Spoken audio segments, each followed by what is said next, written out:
তোমার মতে শাশুড়ি কাকে বলে? শাশুড়ি মা তো সে যখন নিজের মেয়ে হট প্যান্ট পরে ঘুরে বেড়ায় তখন সে বাচ্চা, আর বৌমা যদি ঘুমটা না দেয় তখন সে অসভ্য।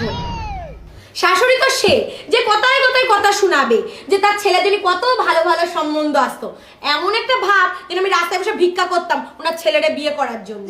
শাশুড়ি তো সে যে কথায় কথায় শোনাবে যে সে তার ছেলেরে কত কষ্ট করে মানুষ করেছে, আর আমার মা তো আমার অনলাইন থেকে অর্ডার করেছিল।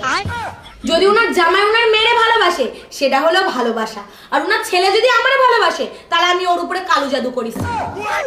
শাশুড়ি তো সে যে বিয়ের আগে বলবে আমাদের কোনো দাবি দেওয়া নেই, কিন্তু বিয়ের পরে বলবে যে তুমি তোমার বাবার বাড়িতে কি এনেছো। আর এত কিছু হওয়ার পরেও আমার এই ওলা উঠো বলবে শাশুড়ি নাকি মার চোখে দেখতে হবে। শোনো ওলা উঠো, কলগেটে যেরকম গেট পাওয়া যায় না, সন্দেশে যেরকম দেশ পাওয়া যায় না, সেরকম শাশুড়িরও কোনোদিন মা ভাবা যায় না, বুঝেছিস?